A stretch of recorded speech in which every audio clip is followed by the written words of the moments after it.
नमस्कार, स्वागत है आप सभी का। मैं हूं प्रीति सिंह। संसद में आज के एजेंडे के साथ बुलेटिन की शुरुआत करेंगे, लेकिन उससे पहले बात कोविड महामारी से बचाव की। कोरोना महामारी के खिलाफ पूरा देश एकजुट होकर लड़ रहा है। आप भी हमारे साथ सुरक्षा और बचाव के एहतियाती उपायों का संकल्प लें। अपना मास्क अच्छी तरह से पहने, 2 गज की दूरी का पालन करें, सुरक्षित दूरी बनाए रखें, साथ ही हाथों को बार बार धोएं। और अब एक नजर मुख्य समाचारों पर। राष्ट्रपति के अभिभाषण पर धन्यवाद प्रस्ताव पर राज्यसभा में चर्चा आज भी रहेगी जारी। धन्यवाद प्रस्ताव पर चर्चा लोकसभा की कार्यसूची में भी शामिल। बीजेपी सांसद लॉकेट चैटर्जी जारी रखेंगी चर्चा।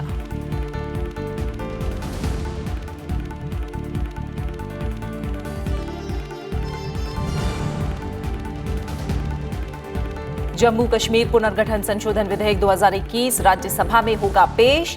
जम्मू कश्मीर के अखिल भारतीय सेवा के अधिकारियों को एजीएम यूटी कैडर में लाने का प्रावधान। संसद की मंजूरी के बाद इसी साल 7 जनवरी को जारी अध्यादेश की लेगा जगह।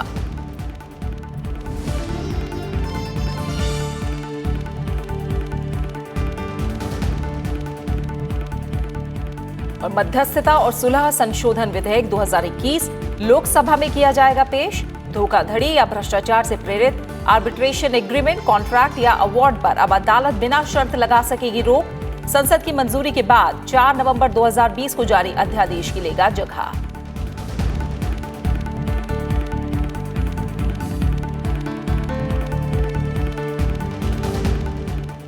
संसद के बजट सत्र का आज 5वां दिन है। राज्यसभा की कार्यवाही अब से कुछ देर बाद सुबह 9 बजे शुरू होगी, जबकि लोकसभा की कार्यवाही शाम 4 बजे से शुरू होगी। आज के एजेंडे की बात करें तो दोनों सदनों में अहम कामकाज शामिल है। राज्यसभा के एजेंडे में राष्ट्रपति के अभिभाषण पर धन्यवाद प्रस्ताव पर चर्चा शामिल है। उच्च सदन में आज दूसरे दिन भी धन्यवाद प्रस्ताव पर चर्चा जारी रहेगी। चर्चा के लिए सदन में प्रश्नकाल और शून्यकाल स्थगित रहेगा। केंद्रीय गृह मंत्री अमित शाह सदन में जम्मू कश्मीर पुनर्गठन संशोधन विधेयक 2021 पेश करेंगे। साथ ही उच्च सदन में अहम संसदीय समितियों के प्रतिवेदन भी पेश किए जाएंगे। वहीं लोकसभा की बात करें तो यहां भी राष्ट्रपति के अभिभाषण पर धन्यवाद प्रस्ताव पर चर्चा कार्यसूची में शामिल है। सदन में मध्यस्थता और सुलह संशोधन विधेयक 2021 पेश किया जाएगा। साथ ही अहम संसदीय समितियों के प्रतिवेदन भी पेश किए जाएंगे। सदन की कार्यसूची में प्रश्नकाल भी शामिल है।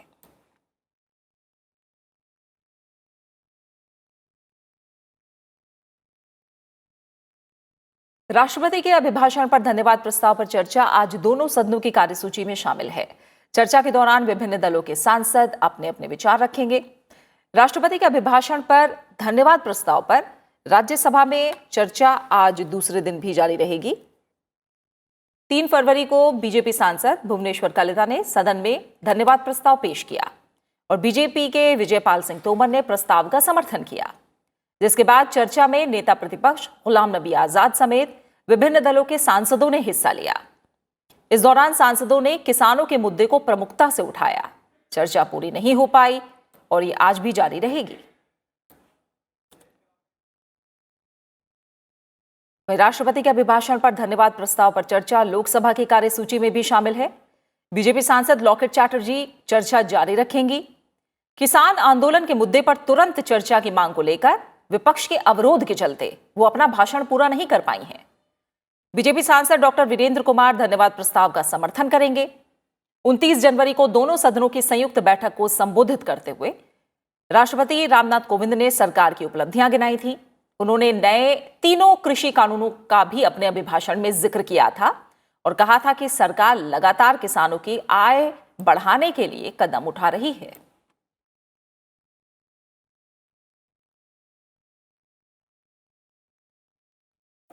सीधा इस समय हम रुक करेंगे संसद भवन परिसर में। मेरे सहयोगी अखिलेश सुमन जुड़े हुए हैं। अखिलेश, आज बजट सत्र का 5वां दिन और राष्ट्रपति के अभिभाषण पर धन्यवाद प्रस्ताव पर राज्यसभा में चर्चा आज जारी रहनी है। अगर राज्यसभा के एजेंडे को देखें तो ये काफी अहम काम है जो आज होना है। प्रश्नकाल और शून्यकाल भी स्थगित रहेगा। कल कई सांसदों ने चर्चा में हिस्सा लिया, कई संशोधन भी लाए गए। क्या संभावनाएं हैं आज उच्च सदन में? देखिए प्रीति, कल 118 संशोधन लाए गए थे, जिसमें कि सारे पेश नहीं हो पाए क्योंकि कुछ सांसद अनुपस्थित थे। लेकिन फिर भी एक अंदाज लगाया जा रहा है कि करीब 80 के करीब संशोधन मूव किए गए और उन संशोधनों पे चर्चा हो गई। तो एक तो राष्ट्रपति का अभिभाषण और उसके बाद संशोधन जो मूव किए गए हैं वो मूव करने वाले, इन सारी चीज़ों को मिला के आज चर्चा जारी रहेगी। और जिस तरीके से कल हमने देखा था कि आम आदमी पार्टी के 3 सांसदों को एक दिन के लिए विड्रॉ करने के लिए बोला गया था, सदन से बाहर जाने के लिए बोला गया था और कल दिन भर वो अनुपस्थित थे। और एक खास बात जो यह देखने में आई कि किसी भी विपक्षी दलों ने उनका समर्थन नहीं किया। जो मुझे पता चला कि विपक्ष और सत्ता पक्ष के बीच में एक सहमति बनी थी कि वो राष्ट्रपति के अभिभाषण पे चर्चा करेंगे। चर्चा का समय भी इसीलिए बढ़ाया गया था, पहले 10 घंटे का समय दिया गया था, उसके बाद 15 घंटे का समय दिया गया। और यह विपक्षी दलों की रणनीति यही थी कि वे चर्चा करके अपने बातों के द्वारा सरकार को घेरने की कोशिश करेंगे, जो भी बातें उठाएंगे। और उसमें यह भी देखने को मिला, कई बार काफ़ी सुखद चीज़ें भी देखने को मिलती है वाद विवाद में। गुलाम नबी आज़ाद ने सरकार की इस बात के लिए सराहना भी की कि किस तरीके से जम्मू कश्मीर में जो लोकल लेवल चुनाव हुए हैं, जो बहुत दिनों से नहीं हो पा रहे थे, वो हुआ है। तो इसलिए उन्होंने सरकार को बधाई भी दी। हालांकि सरकार की उन्होंने खिंचाई भी की बहुत सारे मुद्दों पे, किसान से लेकर और जम्मू कश्मीर जो यूनियन टेरिटरी बनाया गया उस पर। तो एक काफ़ी रोचक चर्चा की शुरुआत कल हुई है और जो संभावना यह दिख रही है कि आज भी रोचक चर्चा रहेगी, क्योंकि जो एक ट्रेंड बना है कल की विपक्षी दल बात करना चाहते हैं, विपक्षी दल सरकार के साथ चर्चा करना चाहते हैं। तो आज भी मुझे लगता है कि जो अमेंडमेंट है, अमेंडमेंट पे भी चर्चा होगी और राष्ट्रपति के अभिभाषण पर जो विपक्षी दलों का होगा और सरकार का जो पक्ष होगा विपक्षी दलों के सवालों के घेरे में, तो जो भी सरकार के भी सांसद हैं वो सांसद भी अपनी बातों में सरकार का पक्ष रखेंगे। मुझे लगता है कि कंस्ट्रक्टिव दिन रहेगा, कम से कम राष्ट्रपति के अभिभाषण के मामले पे। बिल्कुल। और हम वहीं लोकसभा में भी देखें तो धन्यवाद प्रस्ताव पर चर्चा कार्यसूची में शामिल है लोकसभा में। अखिलेश जी, बीजेपी सांसद लॉकेट चैटर्जी चर्चा जारी रखेंगे। हम देख रहे हैं कि किसान आंदोलन के मुद्दे पर तुरंत चर्चा की मांग हो रही है, विपक्ष अवरोध कर रहा है, जिसके चलते वो अपना भाषण पूरा नहीं कर पाए हैं। संभावनाएं क्या लग रही हैं आज लोकसभा में? देखिए, लोकसभा में कल थोड़ा सा निश्चित तौर पे व्यवधान ज़्यादा देखने को मिला। राज्यसभा में तो स्थिर हो गई थी, आम आदमी पार्टी के 3 सदस्य जब बाहर गए उसके बाद स्थिति स्थिर हो गई थी। लेकिन लोकसभा में वो जारी रही और कल निश्चित तौर पे चर्चा ठीक से नहीं हो पाई। अब देखना यह है कि सरकार और विपक्ष के बीच में जो एक संवाद होता है वो संवाद अभी भी खत्म नहीं हुआ है, संवाद जारी है और किस तरीके से आज वो शेप लेगा। लेकिन जैसा कि आप जानती हैं कि लोकसभा में सरकार का बहुमत है, निश्चित तौर पर प्रत्यक्ष बहुमत है। सरकार लोकसभा के सदस्यों की संख्या के आधार पर ही सरकार बनाती है। तो इसलिए मुझे लगता है कि विपक्षी दल भी यहाँ ज़्यादा जोर दे रहे हैं, सरकार को घेरने की कोशिशें कर रहे हैं। लेकिन चूंकि राज्यसभा में स्थिति में एक परिवर्तन आया है, कल से सकारात्मक चर्चा हो रही है, तो संभावना इस बात की भी व्यक्त की जा रही है कि कल जो भी व्यवधान हुआ, आज विपक्ष लोकसभा में भी सरकार को घेरने की कोशिश करेंगे और शब्दों के माध्यम से, अपने वक्तव्य और भाषणों के माध्यम से सरकार को यह बताएंगे कि वे कहाँ कहाँ गलती कर रहे हैं और कहाँ उन्होंने गलतियाँ की हैं। और एक स्वस्थ परंपरा है, जो चाहे राज्यसभा में चर्चा हो या लोकसभा में चर्चा हो, विपक्ष अगर कोई आईना दिखाने की कोशिश कर रहा है तो सरकार उसे देखती है और उसके बाद अगर आवश्यकता होती है, लगता है सरकार को, तो उसमें परिवर्तन भी लाया जाता है। तो निश्चित तौर पे यह एक संसद इसीलिए एक वाद विवाद और संवाद का केंद्र है और देखना है कि लोकसभा में आज स्थिति कल से बेहतर हो पाती है कि नहीं। बिल्कुल। और आगे के एजेंडे की अब बात करेंगे अखिलेश, हम लौटेंगे आपके पास।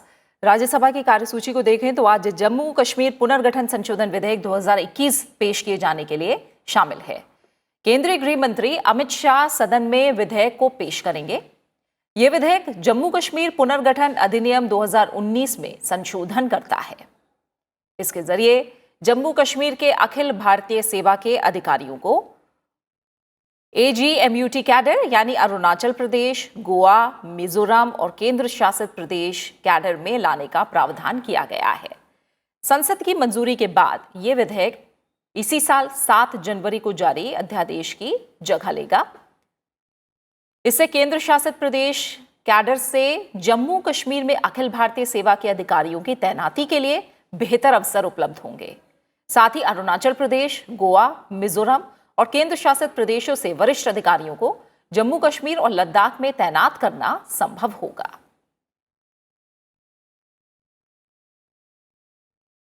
अखिलेश सुमन हमारे सहयोगी जुड़े हुए हैं। अखिलेश, बजट सत्र में हम देखें तो कुछ ऐसे विधेयक हैं जिन्हें ऑर्डिनेंस की जगह लेनी है, और आज के एजेंडा अगर हम देखें उच्च सदन में तो जम्मू कश्मीर पुनर्गठन संशोधन विधेयक 2021 आज राज्यसभा में पेश होना है। इसमें जो प्रावधान है मैं चाहूंगी वो बताएं, क्योंकि संसद की मंजूरी के बाद जो 7 जनवरी को जारी अध्यादेश था उसकी जगह लेनी है इस विधेयक को।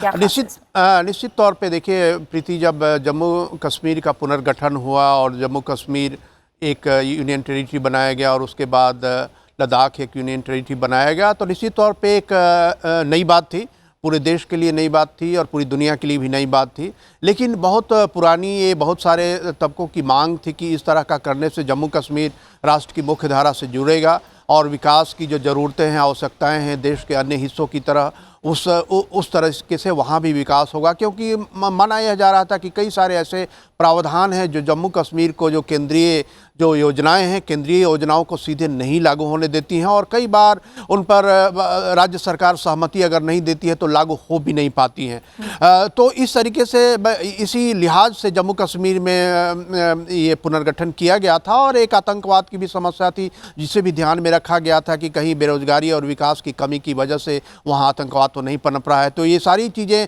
ध्यान में रखकर जम्मू कश्मीर का पुनर्गठन किया गया था। लेकिन जो अध्यादेश लाया गया है, यह अध्यादेश उसी पुनर्गठन का एक नई आवश्यकता है, क्योंकि पुनर्गठन जब आप करते हैं तो नए तरीके से सारी चीज़ों को फिर से स्थापित करने की ज़रूरत होती है और पुनर्गठन के जो प्रावधान है उससे अन्य चीज़ों को भी जोड़ने की ज़रूरत होती है। और जैसा कि आप जानती हैं कि जो ऑल इंडिया सर्विसेज हैं, IAS, IPS और ऑल इंडिया फॉरेस्ट सर्विसेज, ये ऑल इंडिया सर्विसेज में ज़रूरत इस बात की होती है कि वो एक केंद्र से लेकर राज्य तक जो स्टील फ्रेम स्ट्रक्चर है हमारे देश का, सरदार पटेल ने इसे बताया था कि ये हमारा ब्यूरोक्रेसी का ये जो 3 सेवाएं हैं, ये जो स्टील फ्रेम स्ट्रक्चर है हमारा, तो वो स्टील फ्रेम स्ट्रक्चर वहाँ तक भी पूरी तरह ठीक से लागू हो, इसके लिए उन्हें आज इस बार एगमुट में शामिल किया गया है, ताकि एगमुट में शामिल होने के बाद जो वहाँ के प्रावधान है सीधे सीधे जम्मू कश्मीर में लाए जाएंगे। और जम्मू कश्मीर अभी चूंकि यूनियन टेरिटरी है तो इसलिए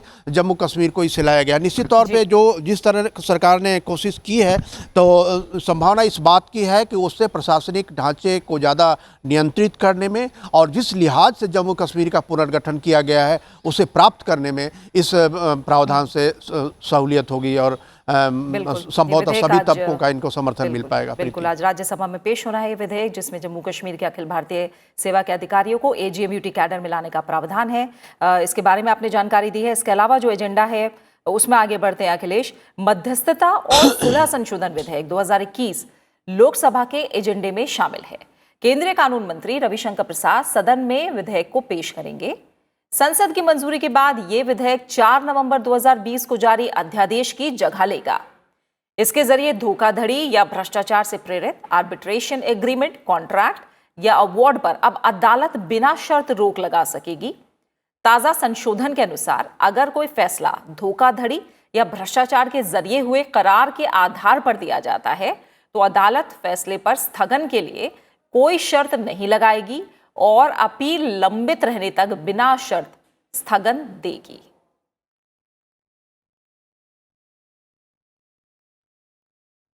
अखिलेश, एक और विधेयक है जिसे संसद की मंजूरी के बाद जो ऑर्डिनेंस की जगह लेगा, मध्यस्थता और सुलह संशोधन विधेयक लोकसभा में पेश किया जाना है।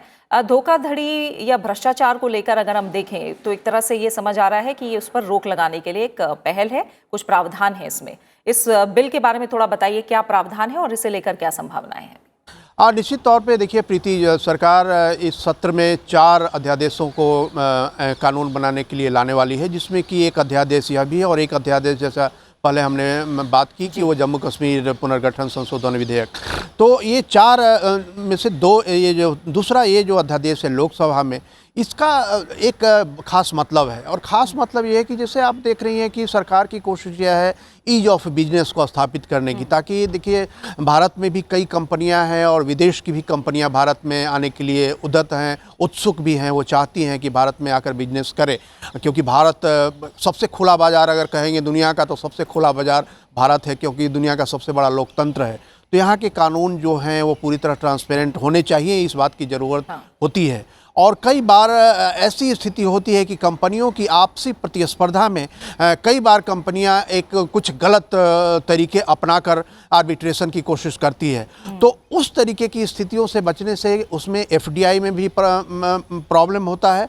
और अगर कोई इंटरप्राइजिंग कंपनी है जो आगे बढ़ना चाहती है और उसको गलत तरीके से अगर फंसा के उसको आगे बढ़ने की गति को रोकने का प्रयास किया जाता है और उसमें अपील की अवधि काफ़ी लंबी हो जाती है, तो इन सारी चीज़ों को रोकने के लिए ये बिल लाया गया है, ताकि जो हमारी अर्थव्यवस्था की गति है, और ख़ास करके मैं इसलिए जोर दे रहा हूँ कि कोरोना पीरियड में इस अध्यादेश को लाया गया, इसलिए कि कोरोना के बाद अब हम रीस्ट्रक्चरिंग की स्थिति में पहुँच रहे हैं। और इस रीस्ट्रक्चरिंग में कंपनियों की बड़ी भूमिका होगी, जो रोजगार का सृजन करेंगे और रोजगार का सृजन करने के साथ साथ उत्पादन में वृद्धि करेंगे। और जिस तरीके से प्रधानमंत्री नरेंद्र मोदी आत्मनिर्भर भारत के बारे में लगातार प्रयास कर रहे हैं कि हमारी कंपनियां आत्मनिर्भर भारत में सहायक हो, तो उन कंपनियों को भी इस तरीके के धोखाधड़ी और इस तरीके की जो मैल प्रैक्टिसेज हैं उनसे बचाने के लिए इस तरह का प्रावधान किया गया है। और कई आर्थिक विशेषज्ञ मानते हैं कि इससे पोस्ट कोरोना पीरियड रिकंस्ट्रक्शन में कंपनियों के डायनेमिज्म बढ़ाने में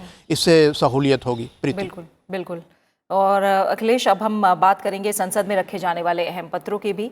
तो आज के एजेंडे को अगर देखें तो राज्यसभा में आज अहम संसदीय समितियों के प्रतिवेदन और विवरण को सभा पटल पर रखा जाएगा।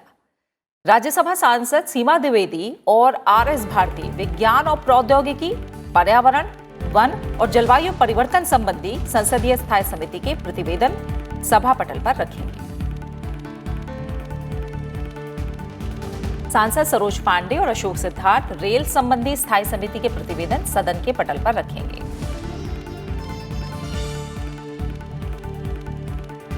सांसद सरोज पांडे और अशोक सिद्धार्थ रेल संबंधी स्थायी समिति के विवरण सदन के पटल पर रखेंगे।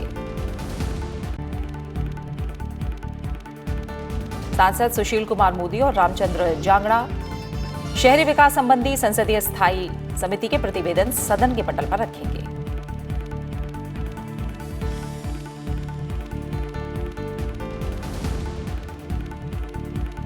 वहीं लोकसभा में भी आज अहम संसदीय समितियों के प्रतिवेदन सभा पटल पर रखे जाने हैं। सांसद राधा मोहन सिंह और गोपाल जी ठाकुर रेल संबंधी स्थायी समिति के प्रतिवेदन सदन के पटल पर रखेंगे। सांसद राधा मोहन सिंह और गोपाल जी ठाकुर रेल संबंधी स्थायी समिति के विवरण सदन के पटल पर रखेंगे। सांसद जगदम्बिका पाल और सुनील कुमार सोनी शहरी विकास संबंधी संसदीय स्थायी समिति के प्रतिवेदन सदन के पटल पर रखेंगे। सांसद डॉक्टर स्वामी साक्षी जी महाराज और राम शिरोमणि विज्ञान और प्रौद्योगिकी, पर्यावरण, वन और जलवायु परिवर्तन संबंधी संसदीय स्थायी समिति के प्रतिवेदन सभा पटल पर रखेंगे।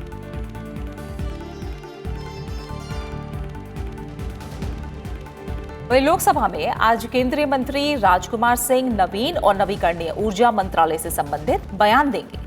केंद्रीय मंत्री राष्ट्रीय सौर मिशन एक मूल्यांकन के बारे में स्थायी समिति के 28वें प्रतिवेदन की सिफारिशों के कार्यान्वयन की स्थिति के संबंध में जानकारी सदन में देंगे।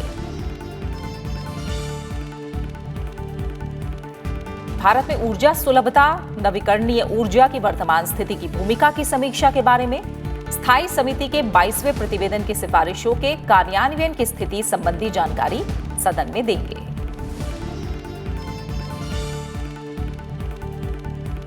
साथ ही वो लघु पनबिजली क्षेत्र का विकास और स्थिति के बारे में ऊर्जा संबंधी स्थायी समिति के 13वें प्रतिवेदन की सिफारिशों के कार्यान्वयन की स्थिति की जानकारी भी सदन में देंगे।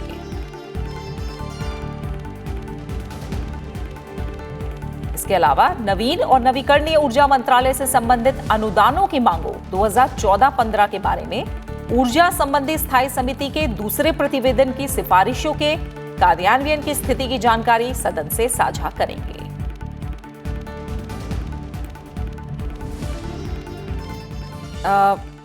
अखिलेश, हम देख रहे हैं अगर आज के एजेंडे को, तो दोनों ही सदनों में हम देख रहे हैं कि स्थायी समितियों से जुड़े जो प्रतिवेदन है वो पेश किए जाने हैं। और इसके अलावा हमने देखा कि लोकसभा में मंत्री का बयान भी होना है जिसमें कई जानकारी निकल कर आ सकती है। निश्चित तौर पे प्रीति, ये जो पत्रकारों के लिए यह डिलाइटफुल समय होता है जब एक्शन टेकन रिपोर्ट रखा जाता है, और जो प्रतिवेदन रखे जा रहे हैं उसमें अधिकांश एक्शन टेकन रिपोर्ट ही हैं। ये एक्शन टेकन रिपोर्ट अपने आप में बड़ा रोचक दस्तावेज होता है। यह इसलिए होता है कि स्टैंडिंग कमेटी की रिपोर्ट आती है पहले, और स्टैंडिंग कमेटी की रिपोर्ट काफ़ी सोच समझ के, काफ़ी लंबे डिलीब्रेशन, स्टेक होल्डर्स जो जितने तरीके के उससे जुड़े हुए लोग होते हैं, संस्थाएं होती है, अधिकांश लोगों को बुलाया जाता है, वे अपना पक्ष रखते हैं। उसके बाद स्टैंडिंग कमेटी अधिकारियों को भी बुलाती है, संबंधित विभागों के, सरकार के पदाधिकारी आते हैं, अब वो अपनी बात कहते हैं, और उसके बाद स्टैंडिंग कमेटी अपनी रिपोर्ट देती है। और उसके बाद सरकार के सामने यह बाध्यता नहीं होती कि वो स्टैंडिंग कमेटी की रिपोर्ट को मान ले, पूरी तरह मान ले या आंशिक रूप से मान ले, सरकार के पास ये फ्रीडम होता है। लेकिन निश्चित तौर पे सरकार के सामने एक दस्तावेज ऐसा होता है जिसके माध्यम से सरकार देख सकती है कि दूसरा पक्ष क्या है, उस पूरे कोई कानून है या कोई विभाग है जिसमें कि डिमांड ऑफ ग्रांट्स भी होते हैं, तो उसका दूसरा पक्ष क्या है जो स्टैंडिंग कमेटी देता है, और आमतौर पे एक कंसेंसस रिपोर्ट होते हैं, तो सरकार उस पर विचार करती है। और ये जो एक्शन कमेटी की एक्शन टेकन रिपोर्ट बोल रही है, वही बात सरकार बताएगी सांसदों को, संसद को, कि किस किस आपके रिकमेंडेशंस पे हमने एक्शन लिया है। और यह निश्चित तौर पे जो स्टैंडिंग कमेटी है हमारी, जिसे कि मिनी पार्लियामेंट कहते हैं, उसकी प्रासंगिकता को और ज़्यादा मजबूती से दर्शाता है कि संसद के पटल पे सीधे प्रत्यक्ष जो दिखता है। और उसके अलावा भी सांसद, बहुत सारे ऐसे काम होते हैं जो सीधे सीधे नहीं दिखता, लेकिन सांसद कोरोना पीरियड में भी लगातार संसदीय समिति की बैठक करते रहे, और सरकार भी उसके समानांतर उनकी जो अनुशंसाएं पुराने दिनों में आई है, उन अनुशंसाओं पे काम करती रही और बताई कि हाँ, हमने किन किन अनुशंसाओं पे काम किया है। और इसके साथ एक और भी रोचक बात है कि हो सकता है सरकार एक रिपोर्ट पे एक बार में सारी अनुशंसाओं पे को लागू नहीं करे, हो सकता है कि 2-3 बार में अनुशंसाओं को लागू करे। तो ये जो एक्शन टेकन रिपोर्ट है इन सारी चीज़ों को निकालेगा, जिसमें कि further action taken on this thing, further action taken, तो इसी में होता है कई कड़ी में उसमें एक्शन लिए जाते हैं सरकार की तरफ से। जी बिल्कुल। फिलहाल बहुत बहुत शुक्रिया अखिलेश सुमन आपका हमारे साथ जुड़ने के लिए और इस तमाम जानकारी को हम तक पहुंचाने के लिए। और अब हम प्रश्नकाल पर नजर डालेंगे। लोकसभा में प्रश्नकाल के दौरान कई मंत्रालय से जुड़े सवाल आज पूछे जाएंगे, और सबसे पहले बात करते हैं सड़क परिवहन और राजमार्ग मंत्रालय से जुड़े सवालों की। रमेश बिधूड़ी का सवाल सड़क परिवहन और राजमार्ग मंत्रालय से होगा। वो पूछेंगे, क्या सरकार का दिव्यांग व्यक्तियों को सड़क कर और पथ कर में छूट प्रदान करने का विचार है?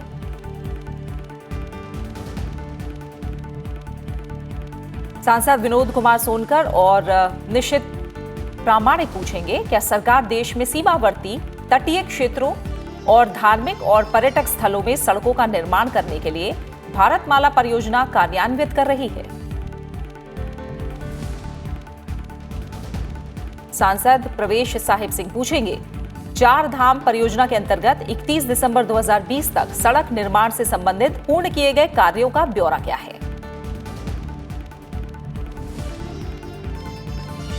सांसद नलिन कुमार कटील पूछेंगे कि क्या सरकार को कर्नाटक में भारतमाला परियोजना के अंतर्गत राष्ट्रीय राजमार्ग 169 के सन्नूर जंक्शन से बिकारनाकेट खंड को 4 लेन का बनाए जाने के लिए कोई अभ्यावेदन प्राप्त हुआ है?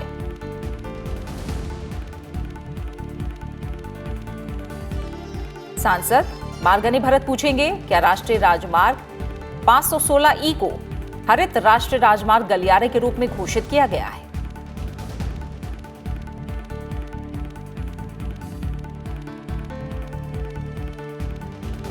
और अब बात सूक्ष्म, लघु और मध्यम उद्यम मंत्रालय से जुड़े सवालों की। सांसद राहुल रमेश शेवाले और सांसद ओम पवन राजे निम्बालकर पूछेंगे, कोविड-19 वैश्विक महामारी के कारण राष्ट्रव्यापी लॉकडाउन की अवधि के समय से देश में बंद हुए सूक्ष्म, लघु और मध्यम उद्यमों की राज्य, संघ, राज्य क्षेत्रवार संख्या क्या है?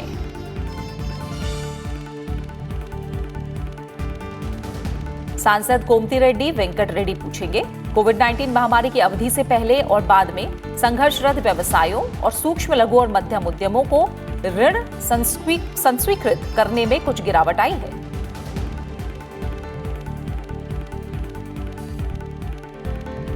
और अब बात नागर विमानन मंत्रालय से जुड़े सवालों की।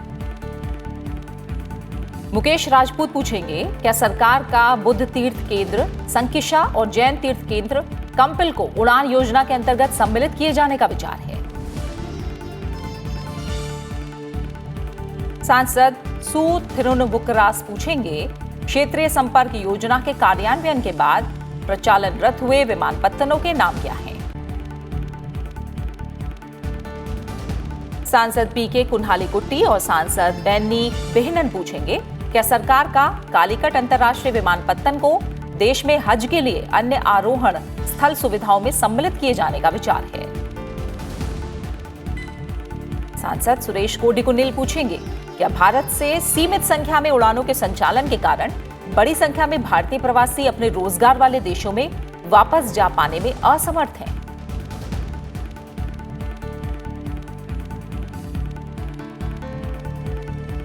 और अब बात युवा कार्यक्रम और खेल मंत्रालय से जुड़े सवालों की। सांसद जगदंबिका पाल पूछेंगे, क्या सरकार की देश में गेमिंग और ई स्पोर्ट्स नीति आरंभ करने की कोई योजना है? सांसद साध्वी प्रज्ञा सिंह ठाकुर पूछेंगी, सरकार का भोपाल, मध्य प्रदेश सहित देश भर में ग्रामीण क्षेत्रों के गरीब परिवारों के युवाओं को खेलों के प्रति प्रोत्साहित करने का विचार है? इसके अलावा सांसद संजय सेठ पूछेंगे, क्या सरकार ने झारखंड राज्य में मूलभूत खेल अवसंरचना की स्थापना के लिए कोई उपाय किया है?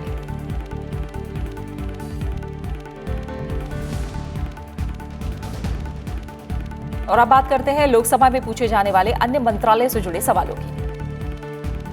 सांसद चंदेश्वर प्रसाद का सवाल अल्पसंख्यक कार्य मंत्रालय से होगा। वो पूछेंगे, सरकार बिहार सहित देश भर में अल्पसंख्यक समुदायों के विद्यार्थियों को निःशुल्क कोचिंग सुविधाएं प्रदान कर रही है।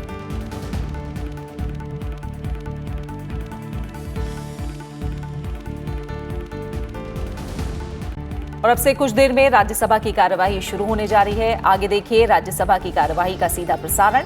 फिलहाल इस बुलेटिन में इतना ही, लेकिन चलते चलते एक बार फिर आपसे अपील। कोरोना महामारी के खिलाफ पूरा देश एकजुट होकर लड़ रहा है। आप भी हमारे साथ सुरक्षा और बचाव के एहतियाती उपायों का संकल्प लें। अपना मास्क अच्छी तरह से पहने, 2 गज की दूरी का पालन करें, सुरक्षित दूरी बनाए रखें, साथ ही हाथों को बार बार धोएं। अपना अच्छे से ख्याल रखिए और मुझे दीजिए इजाजत।